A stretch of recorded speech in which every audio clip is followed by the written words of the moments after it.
नमस्कार, मैं सीए मुकेश सरन। आज हम लोग आपके साथ चर्चा करेंगे डाटा एनालिटिक्स पर। डाटा एनालिटिक्स क्या होता है, कैसे काम करता है, हमारे सीए प्रोफेशन में इसकी क्या अहमियत है और इसकी क्या रिक्वायरमेंट है। तो आइए चलिए देखते हैं डाटा एनालिटिक्स के बारे में। सबसे पहले, जैसा कि सभी चीज़ों के बारे में है, why data analytics. Data analytics की ज़रूरत क्यों हमको आन पड़ी? आपको पता ही है कि आजकल इंफॉर्मेशन एज है और हर जगह डेटा की बात होती है और everywhere data is available. And data की जो साइज है वो बढ़ती चली जा रही है। अभी पहले हम लोग शुरुआत में केबी में बात करते थे, उसके बाद एमबी में आए, फिर जीबी में आए, फिर पीबी में आ जाएंगे, पेटाबाइट्स, फिर एक्साबाइट्स। तो डेटा जो है बढ़ता चला जा रहा है, उसको कैसे मैनेज करना है और उसके हिसाब से कैसे काम करना है, ये डेटा एनालिटिक्स के काम में देखना है। Data analytics can be defined as a science that analyse raw data to draw conclusion about the information content there. Data analytics जो है वो एक तरीके का साइंस है जो आपके जो डेटा है उससे कंक्लूजन ड्रा करने के लिए कुछ मेथड्स हैं जिसके थ्रू वो डाटा को से आपको डिजायर्ड कंक्लूजन देता है। For a chartered accountant, data analytics is a relative new concept. To put it simply, data analytics enables an auditor to work on, assess, conclude, manipulate 100% of data rather than just a sample of the population. हम लोग chartered accountant जो है अभी तक क्या काम करते थे, सैंपल्स के ऊपर काम करते थे। हम लोग लिखते, जब भी देखते हैं तो हम लोग कोई भी चीज़ में सैंपल इकट्ठा करते हैं और सैंपल के हिसाब से फिर अपनी रिपोर्ट देते हैं कि भाई हमने ये सैंपल के बेसिस पे हम पूरे पॉपुलेशन को जो है रिपोर्ट कर रहे हैं। अब ऐसा नहीं है। डेटा एनालिटिक्स अगर आप इस्तेमाल करते हैं तो आप पूरे के पूरे 100% डेटा को चेक कर सकते हैं और उसको एनालाइज कर सकते हैं और अपनी रिपोर्ट को और अच्छा बना सकते हैं। तो ये है डेटा एनालिटिक्स। अब डेटा एनालिटिक्स क्या है कि वो क्या हमको देता है, कितने तरीके का डेटा एनालिटिक्स हो सकता है वो देखते हैं। सबसे पहला है डिस्क्रिप्टिव एनालिटिक्स। ये क्या कहता है, व्हाट हैपेंड, मतलब जो भी डेटा है हमारे पास उसमें के बेसिस पे हम ये निकालते हैं कि क्या हुआ। मतलब हम लोग पोस्टमार्टम एक्सरसाइज है ये, यानी कि जो डेटा हमारे पास है वो जो काम हो चुका है उसके ऊपर हमने क्या रिजल्ट हमको मिला है वो हम देखते हैं। व्हाट हैपेंड यानी कि पहले किया हुआ जो काम है उसमें क्या हुआ है। This is the most basic type. और इसमें क्या यूज़ करते हैं हम लोग, statistical method, sum, mean, mode, percentage, frequency और etcetera. Various revenue reports, KPI dashboard are some of the examples of this type of analytics. इसके बाद दूसरा है diagnostic analytics. Diagnostics tend to provide an answer as to why it happened. पहला वाला था what happened, अब हमको ये देखना है ऐसा क्यों हुआ। इसका आंसर अगर आपको चाहिए तो वो जो एनालिसिस है डेटा की उसको हम लोग कहते हैं डायग्नोस्टिक। जैसे डायग्नोस्टिक मतलब जांच करना, किसी चीज़ की बारे में पता लगाना कि ऐसा क्यों हुआ। जैसे कि रेवेन्यू रिपोर्ट में show the actual figure of decline in sales over periods. The diagnostic analytics will look into the pattern and deviation to seek root cause analysis and provide reason for the decline in the sales. यानी कि अगर हम descriptive analytics में जाते हैं तो बताएगा कि सेल डाउन हो गई ओवर द पीरियड, लेकिन डायग्नोस्टिक एनालिटिक्स का क्या काम है, वो देखेगा कि सेल आखिर क्यों डाउन हो गई, उसका क्या कारण था नीचे जाने का। तो ये जो काम है ये अगर आप एनालाइज कर रहे हैं तो वो डायग्नोस्टिक एनालिटिक्स है। डायग्नोस्टिक इन्वॉल्व को relative to different data set. इसके लिए आप को डेटा सेट्स जो हैं वो एक से ज़्यादा डेटा सेट्स को आपस में हम लोग को रिलेट करके और फिर ये निष्कर्ष निकालते हैं कि ऐसा क्यों हुआ। प्रिडिक्टिव एनालिटिक्स, अभी हमने देखा कि क्या हुआ, ऐसा क्यों हुआ। अब हमको ये देखना है कि आगे भविष्य में क्या हो सकता है, what is likely to be happened. अगर ये करना है, एनालिसिस करनी है हमको, तो that is predictive analytics. Predictive analytics is concern with the future and comes up with answer as to what is likely to happen. Businessman use this to predict the demand for their products. अगर आप while description analysis show sales data over quarters, years, diagnostic analytics provide the cause for decline increase. Predictive analytics will correlate these data to external data like demographic to guess future sales. तो predictive analytics में हम लोग क्या देखते हैं कि जो पीछे के रिजल्ट हैं उनके बेसिस पे हम ये डिसाइड करते हैं कि आगे क्या हो सकता है. Prescriptive analytics. Next is the prescriptive analytics. This is the most advanced form of analytics and comes up with recommendation as to what action is to be taken. अगर आपको क्या करना है, आगे क्या एक्शन लेना है, हम पीछे वाले डेटा के बेसिस पे ये डिसाइड करते हैं कि हमें भविष्य में किस तरीके का एक्शन लेना है. This requires huge computing power as it tries to work out multiple scenario, predicts outcome for each such scenario and then recommend the best one. बहुत सारे सिनेरियोज को हमको देखना पड़ेगा कि अगर ऐसा सिचुएशंस को देखना पड़ेगा, हाइपोथेसिस को देखना पड़ेगा कि अगर ऐसा होता है तो ऐसा होगा तो ये एक्शन लेंगे, ऐसा होगा तो ये एक्शन लेंगे. तो तमाम सारे सिनेरियोज को देखना पड़ेगा. तो बहुत सारा डेटा का हमको एनालिसिस करना होता है. इसके लिए इसमें जो चीज़ है artificial intelligence and machine learning जो है वो इसी तरीके की एनालिटिक्स को इस्तेमाल करती है. आर्टिफिशियल इंटेलिजेंस में क्या होता है कि बहुत सारी चीज़ें, बहुत सारे रिजल्ट्स एक जगह रखे जाते हैं, फिर उसमें से वो एनालाइज करता है कि इसमें से क्या चीज़ हमको आगे करनी है. तो दिस इज़ दी प्रिस्क्रिप्टिव. तो ये एक तरीका है एनालिटिक्स का. अब जो डाटा एनालिटिक्स है उसके जो यूज़ करने वाले हैं वो लोग कौन हैं. तो आपको जैसा कि मालूम है हम लोग तो चार्टर्ड अकाउंटेंट हैं, तो हम लोग भी यूज़ करते हैं. लेकिन सबसे पहले बिजनेसेस, सारे बिजनेसमैन जो है, जो भी बिजनेसेस कर रहा है उसको डेटा एनालिटिक्स की ज़रूरत पड़ सकती है या डेटा एनालिसिस करने की ज़रूरत पड़ सकती है to improve operations strategies the future. Most modern e commerce business are thriving only because of advance usages of data. जो ई कॉमर्स बिजनेस हैं वो इसीलिए ज़्यादा बढ़ रहे हैं या बिजनेस बढ़ाने के लिए वो काम कर रहे हैं, वो डेटा एनालिटिक्स का यूज़ करते हैं.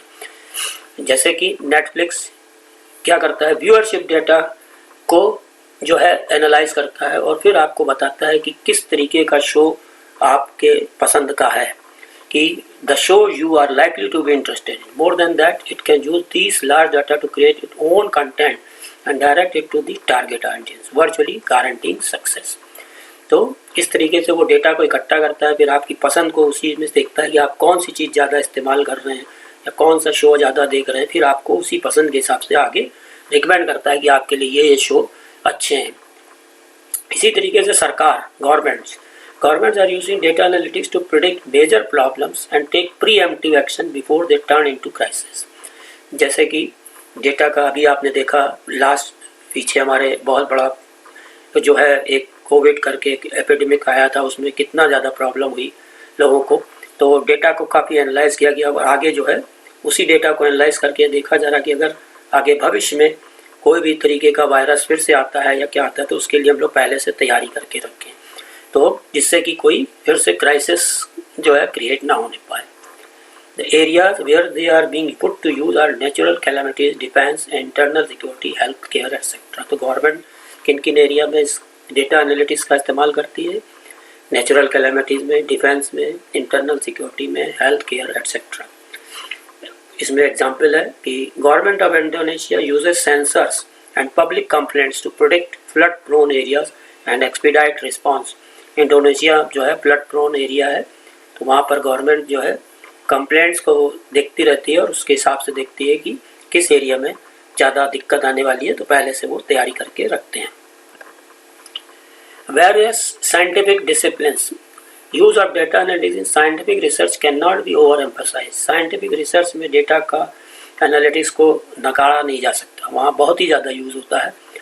Use of satellite imagery to analyze and predict climate models, environmental changes, and use of patient data to prevent epidemics, reduce healthcare cost, improve timely healthcare.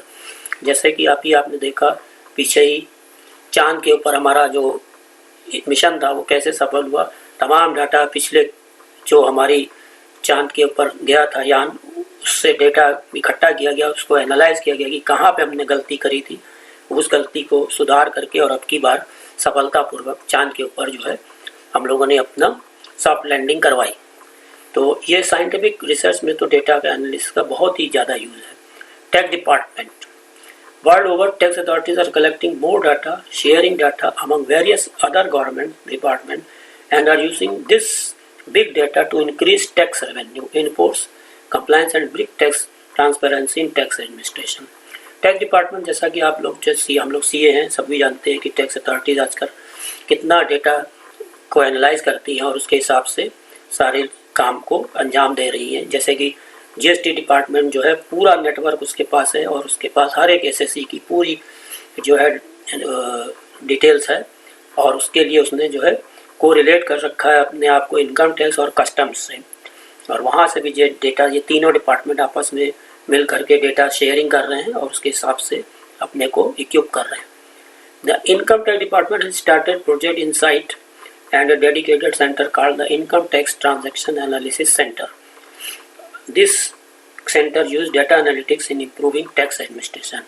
Income tax department ने एक नया जो है centre खोला है, उसका नाम है इंट्रैक, और वो डेटा एनालिसिस करके टैक्स एडमिनिस्ट्रेशन को इम्प्रूव करने के लिए उसकी मदद कर रहा है। डेटा एनालिटिक्स के क्या इतना मेहनत करी जाए, उसका क्या फ़ायदा मिलेगा हमको, वो देखते हैं। आपको पता ही है, volume, complexity and variety of the data are increasing. जैसे जैसे हमारे डेटा का साइज बढ़ता जा रहा है, उसी हिसाब से उसकी कॉम्प्लेक्सिटीज़ और वैरायटी बढ़ती चली जा रही है। किसी भी लेवल का ऑर्गेनाइजेशन हो, हर जगह डेटा का साइज बढ़ता चला जा रहा है। Analytics is the solution required to get the information of this ever growing data. Analytics जो है, इस एवर ग्रोइंग डाटा यानी कि बढ़ते हुए डेटा में से सूचनाएं, मतलब की सूचनाएं निकालने के लिए बहुत ही फायदेमंद हो सकता है, होता ही है। And various benefits can be derived on revenue, expenses, market share and reputation etcetera. बहुत सी चीज़ें उस डेटा से हम निकाल सकते हैं कि हमारी कितनी रेवेन्यू है, कितने एक्सपेंसेस हो रहे हैं, क्या रिलेशनशिप है रेवेन्यू एक्सपेंसेस के बीच में, मार्केट शेयर कैसा चल रहा है, हमारी मार्केट में रेपुटेशन कैसी है। इस तरीके की डेटा को हम एनालाइज करके अपने को बता सकते हैं। Better decision making, the biggest benefit of using data analytics is the assistance it can provide in better decision making capability, thus better in enabling key strategic initiatives. Analytics plays an important role in driving business strategy. आगे की आपकी business की क्या planning हो सकती है, किस तरीके की आपकी स्ट्रेटेजी हो सकती है बिजनेस में, ये डेटा एनालिटिक्स के बेसिस पे आप डिसाइड कर सकते हैं। Marketing as customer, data analytics assist in identifying and creating new products and service revenue streams. Marketing and sales group invest in analytics, helping them to tap new geographies, developing new business model and generate higher revenues. आप data analytics जो marketing में बहुत ज़्यादा, जैसे आपने अभी पीछे मैंने बताया, नेटफ्लिक्स वगैरह क्या करते हैं, ये डेटा को एनालाइज करते हैं और मार्केटिंग के लिए उसका यूज़ करते हैं कि आपको कौन सा कंटेंट ज़्यादा पसंद है। उसी तरीके से आप सेल्स ग्रुप बना सकते हैं, मार्केट में डाल सकते हैं, न्यू मॉडल्स बना सकते हैं अपनी इन रेवेन्यू को बढ़ाने के लिए। तो ये डेटा एनालिटिक्स के एडवांटेज हैं। इतना ज़्यादा एडवांटेज है तो हर चीज़ बिगर एडवांटेज कम्स विद चैलेंजेस। कोई भी आपकी चीज़ को एडवांटेज लेना है तो उसके साथ चैलेंजेस साथ में रहते हैं। तो क्या क्या चैलेंजेस डेटा एनालिटिक्स के हैं, कैसे आप डेटा एनालिसिस करेंगे तो उसमें क्या क्या चैलेंजेस आपको मिल सकते हैं। While there are huge benefits, the challenges in the implementation of analytical solution are as follows. Overall business structure. Analytics is managed by a variety of functions within a company and a wide range of functions benefit from analytics. More structure around coordination and alignment is needed to realize the impact and benefits of a company's data throughout the organization. Sometimes a lot of projects are done in silos by each function. Overall business structure आपका किस तरीके का है, उसमें किस तरीके से आप डेटा को मैनेज कर रहे हैं, किस तरीके की आपकी वैरायटी है बिजनेस में, किस तरीके का क्या है, बहुत सी उसकी रेंज जो है बहुत लंबी चौड़ी हो सकती है। और उन सभी से आपको में सबको एनालाइज करना है, फिर आपको उसका फ़ायदा लेना है। तो सारे डेटा को इकट्ठा करना, उसको एक दूसरे के साथ कोऑर्डिनेट करना, उसको अलाइन करना और उसका इम्पैक्ट कंपनी के प्रॉफिटेबिलिटी पे या कंपनी के स्ट्रक्चर पे देखना है, तो इसके लिए आपको काफ़ी मेहनत ज़रूरत पड़ सकती है। Data management is a key barrier. Specific level of data management required to make analytical project successful. The Gigo principle applies everywhere. To get the best of the project, a proper data mining and data warehousing solution is required. जैसा कि आपको पता है computer का नियम है GIGO, कि जैसा आप डालेंगे वैसा ही बाहर आएगा। तो अगर आपको अच्छा प्रोडक्ट चाहिए या अच्छे रिजल्ट चाहिए डेटा एनालिटिक्स का, तो आपको डेटा की क्वालिटी जो है वो भी आपकी अच्छी होनी चाहिए। तो तभी आपका जो डेटा एनालिटिकल का डाटा एनालिसिस का प्रोजेक्ट है वो सफल हो सकता है, या उसका रिजल्ट जो है आपके कंपनी के लिए या आपके बिजनेस के लिए या गवर्नमेंट के लिए किसी भी लेवल पे, जैसा कि पीछे हम लोग ने डिस्कस किया, उसके ऊपर आपका जो है वो सफल हो सकता है अगर आपका डेटा का जो क्वालिटी है वो अच्छी होती। तो अब डेटा एनालिटिक्स का ऑडिट में कैसे यूज़ करेंगे? अभी तो ये बिजनेस की बात कर रहे थे, अब हम लोग चार्टर्ड अकाउंटेंट हैं, उसको ऑडिट में कैसे यूज़ करेंगे या डेटा एनालिटिक्स इन ऑडिट कैसे होता है? Data analytics can enhance the quality of the audit, save time and enable the auditor to gain new insight, though data analytics is not mandatory as per current auditing standard. जैसा कि हर ही चीज़ में पता है कि अगर आप कोई चीज़ डेटा को 100% अगर आप कोई चीज़ चेक कर रहे हैं और अगर आप कोई सैंपल चेक कर रहे हैं, तो सैंपल में आपकी जो प्रोबेबिलिटी है गलती होने की या उसका रिजल्ट आने की वो ज़्यादा हो सकती है बजाय इसके कि अगर आपने कोई चीज़ को 100% चेक किया हुआ है। तो अगर आप 100% चीज़ को डाटा चेक कर रहे हैं तो आपकी मानी बात है कि आपकी क्वालिटी जो है आपके ऑडिट की वो बढ़ जाएगी। जैसे कि मैं बैंक ऑडिट वगैरह में जैसे मैं डेटा का इस्तेमाल करता हूँ, तो वहाँ पर पूरे एडवांसेस को लेकर के पूरी एडवांसेस की सॉफ्ट कॉपी में लेके उस डेटा को कंप्यूटर के थ्रू एनालाइज करके, उसके लिए मैंने टूल डेवलप किया हुआ है एक्सेल में, उसके थ्रू मैं डेटा एनालाइज करके और फिर काम करता हूँ, बजाय इसके कि 2, 4, 6, 10 अकाउंट चेक कर लिया और उसके बेसिस पे रिपोर्ट बना दी। इसीलिए अगर आप 100% चेकिंग कर रहे हैं डेटा की, तो आपकी मानी बात है कि आपकी क्वालिटी जो है ऑडिट की बढ़ जाएगी। और अगर आप डेटा को एनालाइज कर रहे हैं तो आपका टाइम भी बचेगा। The expectation from auditors have increased significantly. Most large frauds involve senior management, and the statutory auditor is not in a position to easily find the fraudulent collusion between senior management and third parties. Data analytics can help the auditor to meet such growing expectation from the audit.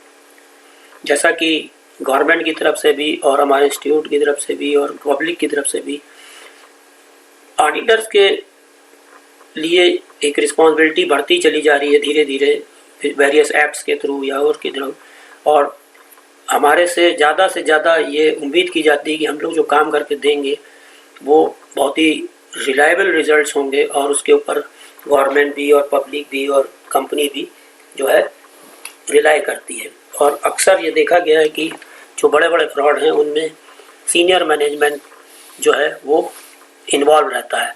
तो अगर senior management involve है तो उसको trace out करना कि कहाँ पर क्या किया गया है, ये एक बहुत बड़ा चैलेंज होता है और इसके लिए ऑडिटर को काफ़ी डेटा को एनालाइज करना पड़ सकता है। इसलिए डेटा एनालिटिक्स वहाँ पर भी आपके लिए फ़ायदेमंद हो सकता है। तीसरा, अब आप देख ही रहे हैं कि ever increasing use of ERP system tends to increase the complexity in the transaction flow. The auditor has to understand the ERP transaction and control to identify risk of material misstatements. अब जैसे जैसे data का size बढ़ता जा रहा है, कंपनियों का साइज बढ़ता जा रहा है, तो कंपनियां जो हैं ERP के ऊपर मूव करने लगी हैं। धीरे धीरे जो बेसिक अकाउंटिंग सॉफ्टवेयर थे वो ERP पे स्विच ओवर होते चले जा रहे हैं, क्योंकि डेटा का साइज बढ़ता जा रहा है। और जैसे जैसे ERP पे शिफ्ट हो रहे हैं, डेटा की काम करने की कॉम्प्लेक्सिटीज जो है, ट्रांजैक्शन का फ्लो, वो सब बढ़ता चला जा रहा है।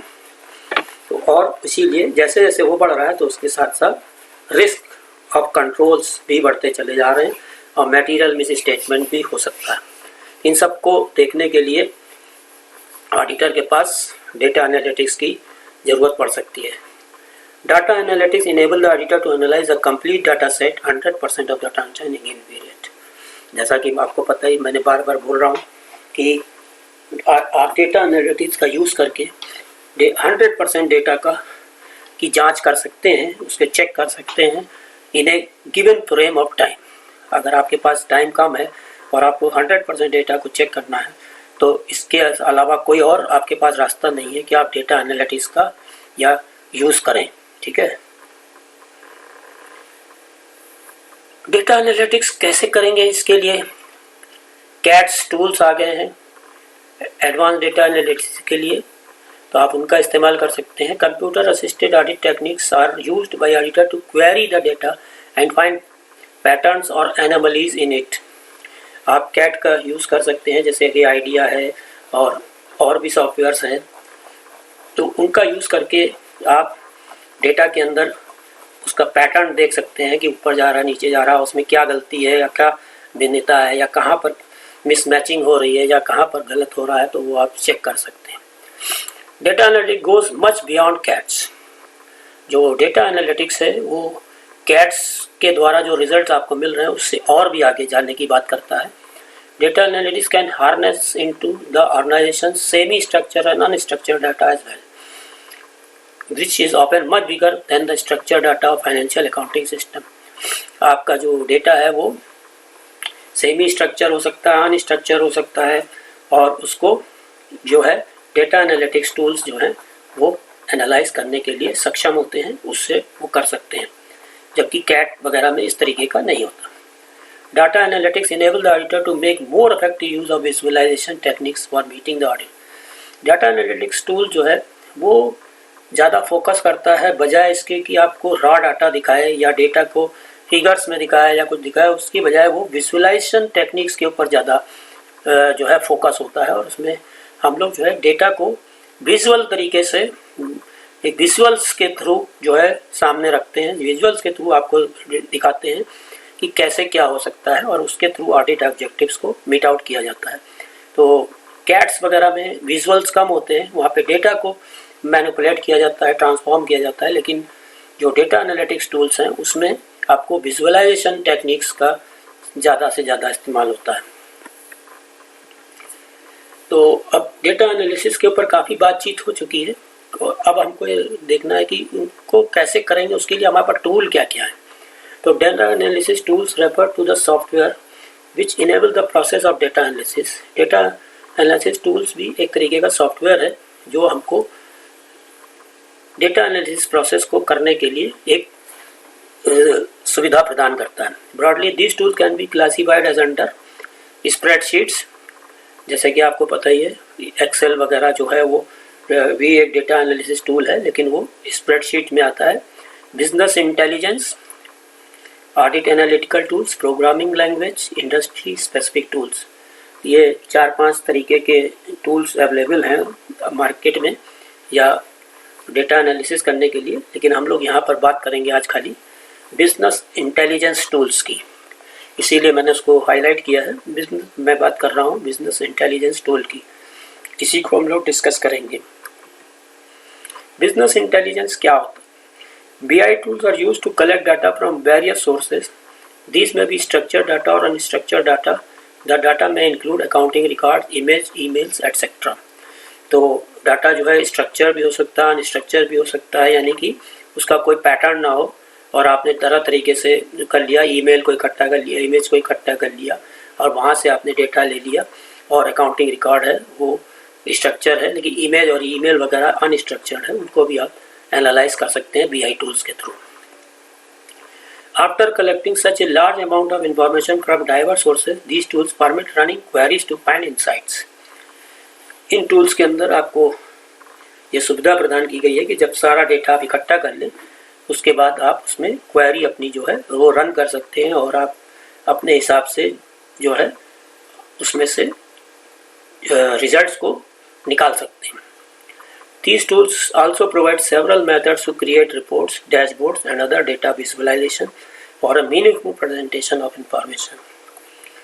BI tools जो है वो आपको तमाम तरीके के सुविधा प्रदान करता है कि आप उसमें रिपोर्ट तैयार कर लें, डैशबोर्ड तैयार कर लें और अदर डेटा विजुअलाइजेशन टेक्निक का इस्तेमाल करके एक आपको मीनिंगफुल प्रेजेंटेशन के थ्रू आपको इंफॉर्मेशन देने का सुविधा प्रदान करता है। विजुअलाइजेशन टूल्स का क्या फीचर हो सकते हैं?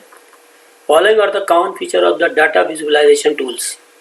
मल्टीपल डाटाबेसेस, जितने भी विजुअलाइजेशन टूल्स हैं वो आपको ये सुविधा प्रदान करते हैं कि वो आप कहीं से भी मल्टीपल सोर्स से आप उसमें डेटा जो है कैप्चर कर सकते हैं, चाहे वो एक्सेल में हो, CSV में हो, SQL सर्वर में हो, MySQL हो, PDF हो. So many types of data inputs can be taken in the visualization tool. This creates a lot of ease for the user to pick up the relevant data without much of transformation. आपको ज़्यादा मेहनत करने की ज़रूरत नहीं है, वो tools सारे खुद ही अपने आप डेटा को ट्रांसफॉर्म कर देते हैं और आप इन तरीके की डेटा को इस टूल्स के थ्रू एनालाइज कर सकते हैं. Relationship building. The visualization tools come with inbuilt capability of establishing relationship between various data sets. This gives the user ease of making the database interactive and generates a variety of reports from the interconnected data sets. अगर आपने 2-3 data sets यानी कि 2-3 फाइलों को इस tool में import किया हुआ है, तो अगर उसमें से कोई भी कॉमन फील्ड है तो ये विजुअलाइजेशन टूल्स जो हैं उस कॉमन फील्ड को अपने आप ही उनके बीच में एक रिलेशनशिप डेवलप कर लेते हैं. तो और जैसे आप एक को चेंज करेंगे तो दूसरा अपने आप उसी हिसाब से चेंज हो जाएगा रिपोर्ट. तो ये आपको रिलेशनशिप डेवलप करने के लिए मेहनत नहीं करनी है, जो भी उसमें कॉमन फील्ड होगी उसके ऊपर वो अपने आप रिलेशनशिप इम्प्लाइड इंटरेक्टिव रिपोर्ट कर देंगे. Colourful. Visualisation tool allow easy depiction of the information to the reader by using various colours. It grab the attention of the reader. आप अपने जो विजुअलाइजेशन विजुअल ग्राफिक्स आएगी आपको उसमें आप अपने हिसाब से कलर वगैरह जो डाल सकते हैं, जो भी आपको कलर पसंद है वो कलर डाल सकते हैं. अट्रैक्टिव कलर डाल दें जिससे कि जो रीडर है उसका अटेंशन उस तरफ आ जाए. तो ये एक सुविधा इसमें दी जाती है. Interactive. The charts have now become dynamic in visualisation tools and they interact as and when the user hovers over them. आप जो भी विजुअलाइजेशन टूल में चार्ट वगैरह बनाएंगे उनके ऊपर अगर आप अपना माउस ले जाएंगे तो वहाँ पर जो इन्फॉर्मेशन है वो आपको दिखाई देगी. They also allow user to drill information to different dimensions dynamically. The users can drag and drop the items in their dashboard dynamically. आपको कुछ नहीं करना है, आपको खाली जो भी इंफॉर्मेशन चाहिए आप वो डेटा को पिक करिए और उस टूल्स के थ्रू में और उस ग्राफिक्स के ऊपर डाल दीजिए तो वो अपने आप रिजल्ट्स जो है आपको दिखा देगा. आपको कुछ भी करने की ज़रूरत नहीं है, कोई एक्स्ट्रा जो है लेबर या एफर्ट्स करने की ज़रूरत नहीं पड़ेगी. बस खाली ड्रैग एंड ड्रॉप करेंगे और आपकी रिपोर्ट तैयार हो जाएगी. Graphical user interface. The visualisation tools come with the option to view the data in different forms like a geographical map, an area chart, histogram, bar chart etcetera. This help user to get more insight from the data and data convey important message. आप कुछ भी करना है तो आपको कुछ नहीं करने का ग्राफिकल यूजर इंटरफेस है, आपको केवल ड्रैग एंड ड्रॉप करना है और आपका सारा रिपोर्ट्स तैयार हो जाएगा. लिस्ट. टूल्स में कौन कौन से इस तरीके के विजुअलाइजेशन टूल्स हम लोग को अवेलेबल हैं. तो सबसे उसमें टॉप पे नाम है हमारे पास power BI. Power BI is developed by Microsoft. It is the tool born from the combination of the Power Query and Power Pivot, popular analytical tools in the later version of Excel. जिन्होंने Excel के नए version का इस्तेमाल किया होगा जैसे 365 है या 2013 है, तो उन्होंने देखा होगा कि इसमें पावर क्वेरी और पावर पाइवेट का फंक्शन भी ऐड किया गया था और उसके थ्रू आपको बहुत आसानी से एनालिसिस करने में बहुत आसानी होती थी. तो ये उसी का जो पावर BI है ये उसी का एक तरीके का एडवांस वर्जन आप कह सकते हैं. Power BI comes with very good visualisation support with the ease of Excel. Finance professional are most use to. Excel का हम लोग बहुत ज़्यादा इस्तेमाल करते हैं लेकिन उसमें हम लोग चार्ट्स और टेबल्स देखते हैं, यहाँ पर हम विजुअलाइजेशन के थ्रू काम करते हैं. Power BI comes with A mobile application. आप पावर BI का जो है मोबाइल पे भी रन कर सकते हैं. This makes it easy for publishing the data on the go to the user and interacting with them. This can be great starting point for the journey into the data analytics. आजकल सभी लोग के पास mobile है और mobile का इस्तेमाल करते हैं, तो आप कोई भी डेटा को चाहें तो वो मोबाइल के ऊपर भी अवेलेबल करा सकते हैं और वहाँ पर भी आप उसका विजुअलाइज प्रेजेंटेशन देख सकते हैं. अगला इस लिस्ट में नाम है टैबल्यू. ये थोड़ा सा टिपिकल और एडवांस डेटा विजुअलाइजेशन टूल है. One of the early एंट्रेंट in the market, table is better than power BI, ये पावर BI से थोड़ा और ज़्यादा अच्छा है और द प्रोफेशनल, बट ये जो है प्रोफेशनल डेवलपर्स के लिए है who want to create complex visualisation for publishing. ये नॉर्मल हम चार्टर्ड अकाउंटेंट या नॉर्मल जो बिजनेस यूज़र्स हैं या जो नॉर्मल यूज़र्स हैं उनके लिए इसका नहीं इस्तेमाल है। ये जो प्रोफेशनल डेवलपर्स हैं और वो कॉम्प्लेक्स विजुअलाइजेशन बनाना चाहते हैं उनके लिए ये सॉफ्टवेयर है। W is used for as a reporting tool by many corporates and it can integrate easily with the complex databases. W comparatively has a complex user interface and needs a bit of training to start operating. इसके लिए आपको थोड़ी बहुत training की भी ज़रूरत पड़ेगी, जबकि पावर BI में ऐसा नहीं है, बहुत ज़्यादा ट्रेनिंग की ज़रूरत नहीं है। तो ये है। अगला इसमें नाम है सोहो रिपोर्ट। ये बहुत छोटा सॉफ्टवेयर है और कम्प्लीटली क्लाउड बेस्ड है और ये पेड वर्जन है। जैसा जैसा जितना आप पेमेंट करेंगे उतना ही आप उसकी सुविधाओं का इस्तेमाल कर सकते हैं। It is a very simple and intuitive. This is made with the intent to adopt analytics by non technical person. तो जो नॉन टेक्निकल पर्सनस हैं वो भी ज़ोहो रिपोर्ट्स का इस्तेमाल कर सकते हैं और ये क्लाउड बेस्ड एनालिसिस टूल है।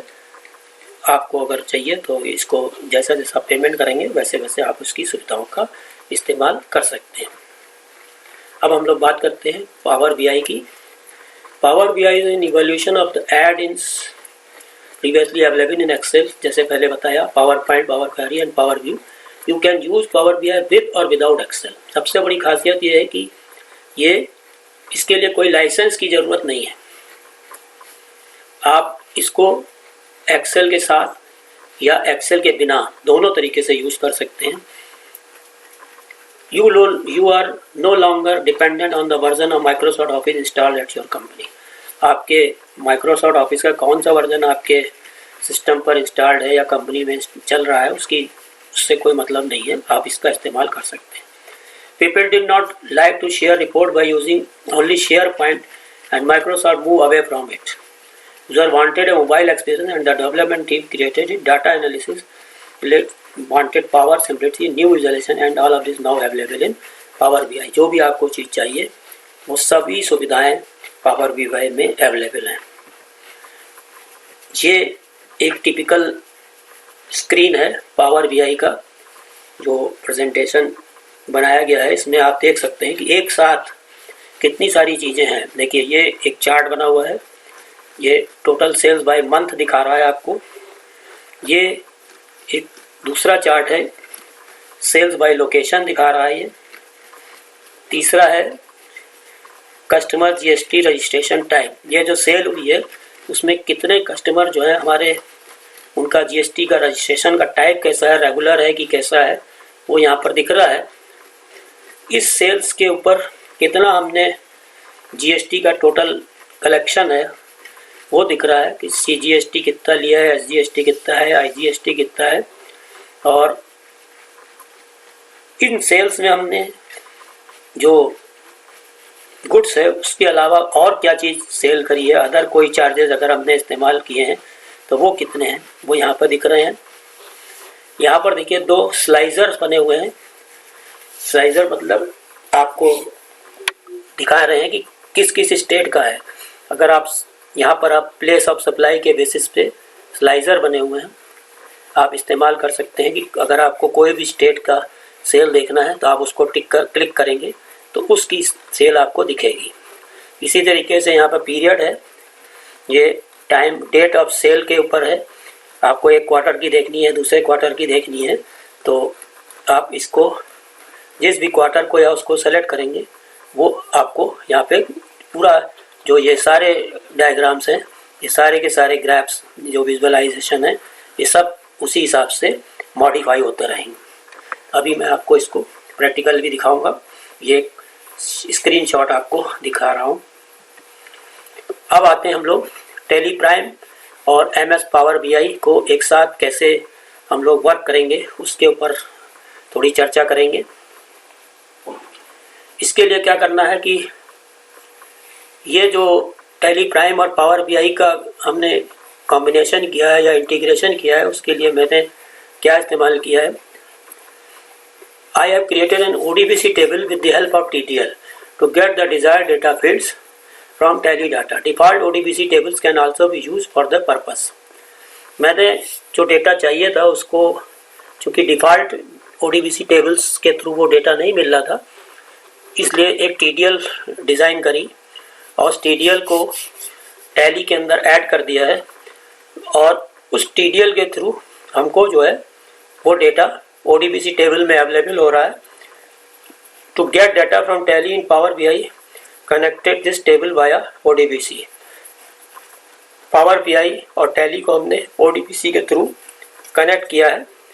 After connecting the ODBC table, selected the desired column and transformed the data, then created interactive usables in Power BI. तो ये एक तरीका है कि पहले हमने टेबल तैयार करी, फिर टेबल को पावर BI के थ्रू कनेक्ट किया, फिर वहाँ से उसको डेटा लिया और फिर उस डेटा से हमने विजुअल्स तैयार किए. स्टेप्स क्या है? Power BI can capture data from various sources, one of which is ODBC. For this presentation I have used this method. इसके लिए टैली को रन किया. Preferably you run the Tally as administrator. Sometimes ODBC is not available if you run the tally ordinary. So run the tally as administrator and set the ODBC settings as both or server. Now start Power BI and click on get data to establish link with tally via ODBC. उसके बाद select the desired ODBC table from the list to fetch the data available in this table to Power BI. You may apply ETL or ELT techniques for data transformation. ETL means extracts, transform and load, or means you can extract the data before and then transform the data as per your need and then load the data into the Power BI. Or alternatively, you can extract data, load the data in Power BI and then you can transform the data in the Power BI. For demonstration, an ODBC table has been added in the default list of OTDL. जैसा मैंने बताया, this table is created for capturing fields from sales invoice like customer GST registration type, total of all GST heads, taxable sales value, taxable value of other charges other than non-taxable value, total invoice value और analysis purposes, invoice type, tax invoice और bill of supply etcetera. तो ये सारी जो fields हैं ये एक साथ अवेलेबल हो जाए, इसके लिए हमने जो है एक TDL लिखी और TDL के थ्रू ODBC की टेबल तैयार करी और उसके बाद उसको ऐड किया. आइए अब देखते हैं कि कैसे हमने इसको तैयार किया है. चलते हैं चलिए देखते हैं टैली में कैसे काम करना है. टैली में मैंने ये 2-3 कंपनियां खोल रखी हैं, जिसमें से एक कंपनी ये लोडेड है और जो आपकी TDL की मैं बात कर रहा था वो TDL देखिए यहाँ पर ऐड करी हुई है MSA voucher.txt. इस TDL के थ्रू जो है वो टेबल आपको वहाँ पर मिलेगी. इसका नाम मैंने रखा हुआ है ऑल वाउचर्स. और अब हम लोग पावर BI को देखते हैं. पावर BI में ये देखिए टेबल बना हुआ है. इसमें बहुत सारे, जैसे मैंने अभी आपको जो स्क्रीनशॉट दिखाया वो बना हुआ है. This is the table. ये सारी फील्ड्स जो है मैंने यहाँ पर सेलेक्ट कर रखी हैं. बाकी फील्ड्स तो बहुत सारी है. अगर आप इस फील्ड को देखेंगे तो बहुत सारी फील्ड्स हैं इसमें. अगर आप देखना चाहते हैं तो यहाँ पर अभी मेरे को जितनी भी फील्ड्स की ज़रूरत है मैंने यहाँ पर देखिए डेट आ रही है, CGST amount, date, GST registration amount, other non taxable item. थोड़ा इसको बड़ा कर देता हूँ जिससे कि आप total amount, voucher type, date और टोटल अमाउंट. ठीक है. अब आप देखिए ये जो इसको बोलते हैं कार्ड्स, ये है टाइप और ये आपका. अब यहाँ पर सेलेक्ट ऑल में अगर आप किसी को भी क्लिक कर दें और अगर आपको गुजरात का सेल देखना है तो देखिए गुजरात की सेल आ गई. ठीक है. क्योंकि मेरा यूपी में रजिस्ट्रेशन है, लखनऊ की क्वालिटी है और सारी सेल पूरी की पूरी सेल रेगुलर को है टोटल किस महीने में कितनी सेल करी है आपको दिख रहा है। अगर आपको और देखना है तो आप जैसे इसके ऊपर जाएंगे तो बताएगा जून में इतने की सेल है। ठीक है, इसी तरीके से गुजरात की सेल टोटल यहाँ पर कितनी है इतनी दिखाई दे रही है। ठीक है, कोई और दूसरा आइटम नहीं है। अगर आपको दूसरा कोई स्टेट का चूज़ करना है, जैसे आप उत्तर प्रदेश को चूज़ करेंगे तो उत्तर प्रदेश की सेल्स आ जाएगी। ये सारी उत्तर प्रदेश की सेल्स आ गई। देखिए यूपी में है तो यूपी में आ रही है। और तो और अगर आप इसके अंदर जाएंगे तो ये सेल में कितनी पार्टीज़ को सेल की गई है सबके नाम आ रहे हैं। अगर आपको किसी एक पर्टिकुलर पार्टी का देखना है तो आप पर्टिकुलर पार्टी को सेलेक्ट कर लीजिए। आपको पर्टिकुलर पार्टी की सेल दिख जाएगी कि इस पार्टी को जो मैंने कितनी सेल करी है, किस महीने में कितनी सेल है, टोटल उत्तर प्रदेश की पार्टी है, कितना है, रेगुलर है कि कैसा है। दूसरी पार्टी सेलेक्ट करेंगे तो दूसरी पार्टी का सेल आ जाएगा। तीसरी करेंगे, कोई भी आप सेल करेंगे तो आपको ये ऐसे सेल दिखाएगा पार्टी वाइज। अगर आपको एक से ज़्यादा करना है तो कंट्रोल के साथ शिफ्ट इसको सेलेक्ट कर लीजिए, दोनों की सेल आ जाएगी। ठीक है, आपको पता लग जाएगा कि कितनी कितनी सेल है। तो इस तरीके से अगर आपको पूरे स्टेट की देखनी है तो पूरे स्टेट की देख सकते हैं। अब आपको देखना है कि नहीं साहब 2000 पूरी सेल देखनी है तो पूरी सेल आ गई, फाइनेंशियल ईयर पूरा आ गया, इतनी भी है। अब आपको 24 की नहीं देखनी है, 24 को हटा दीजिए।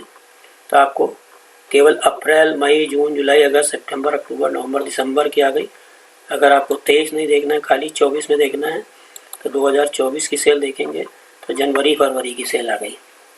तो ये टैली के अंदर लाइव कनेक्टेड है और आपको पूरी सेल दिखा रहा है। अभी ये जो सेल दिख रही है आपको लखनऊ की सेल दिख रही है। अगर मैं यहाँ पर टैली में जा कर के दूसरी कंपनी सेलेक्ट कर दूँ, मान लीजिए मैंने ये भिवाड़ी कंपनी सेलेक्ट कर दी और यहाँ पर आता हूँ तो देखिए, और मैं इसको रिफ्रेश करूँगा तो क्या करेगा ये अभी देखिएगा, ये मुझको भिवाड़ी का रिजल्ट दे देगा।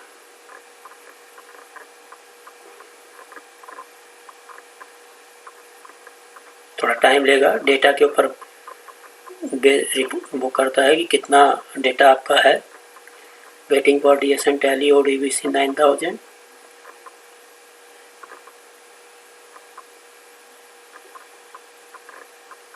दो 271 वाउचर हैं आ गए।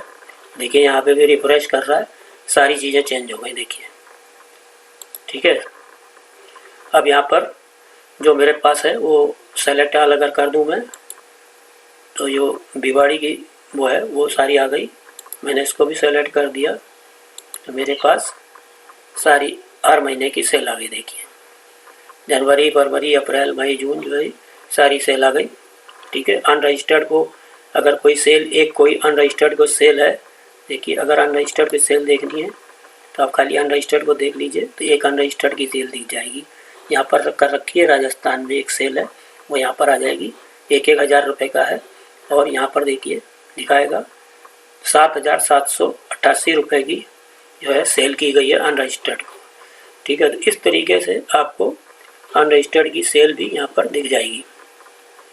सेलेक्ट ऑल कर देंगे, आपको सारी सेल आ जाएगी। इस तरीके से ये आपका जो भी कंपनी आपने सेलेक्ट करी है वो आ जाएगी। अब देखिए कितना आसान काम है। इसको अगर मैं एक और एक पेज ऐड करता हूँ इसमें, और मैं एक पाई चार्ट बनाना चाहता हूँ। देखिए पाई चार्ट आ गया, आपने क्लिक किया, थोड़ा इसको बड़ा कर लेता हूँ। अब मैं देखना चाहता हूँ कि मेरे पास किस एरिया में कितनी सेल हुई है। तो मैंने कहा प्लेस ऑफ सप्लाई। ये देखिए इसने अपने आप सारे बना दिए।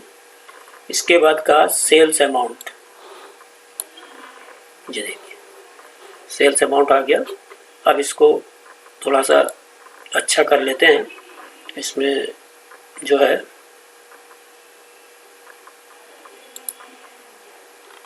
इसका साइज, टाइटल्स ऑन, थोड़ा साइज बड़ा कर देते हैं, सेंटर में कर देते हैं। इसके बाद इसका इसमें आ जाते हैं, इसको भी इसमें लीजेंड्स ऑन है, लीजेंड्स का थोड़ा साइज जो है थोड़ा सा बड़ा कर देते हैं।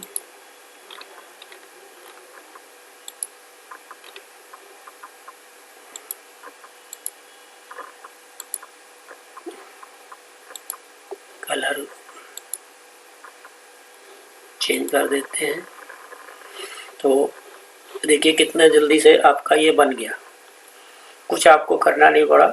अब अगर आप कोई भी एक स्टेट का देखना है तो आप हरियाणा पे क्लिक करेंगे तो हरियाणा की सेल दिखा देगा, उत्तर प्रदेश पे करेंगे उत्तर प्रदेश की आ जाएगी, उत्तराखंड पे करेंगे उत्तराखंड की सेल आ जाएगी, गुजरात पे करेंगे गुजरात की आ जाएगी। और यहाँ पर देखिए यहाँ पर अपना ये चल रहा है। पेज 2 में आपको दूसरे तरीके से विजुअलाइजेशन होगी। अगर आप इसी को चेंज करना चाहते हैं तो इसको देखिए, और सॉरी ये गलत हो गया, इसमें हमने यहाँ पे क्लिक कर दिया, इसको क्लिक करना है, इसके बाद इसको कर देंगे तो देखिए चार्ट बन गया। तो इस तरीके से जो है ये हमारा पावर बीआई जो है काम करता है। अभी आपको कोई भी यहाँ पर इस चार्ट को चेंज करना चाहते हैं तो आप ऐसे चेंज कर देंगे तो ऐसे आ जाएगा। कोई भी चार्ट आपको लेना है, आप जिस भी तरीके का चार्ट बनाना चाहते हैं, ग्लोब में जाएंगे, आपका मैप खुला होना चाहिए तो मैप की लोकेशन के हिसाब से वो दिखा देगा कि ये उत्तर प्रदेश कहाँ पर है, कहाँ पर क्या चीज़ है। आपको स्कैटर्ड है, सबसे बढ़िया ये आपको देखने में अच्छा लग रहा है।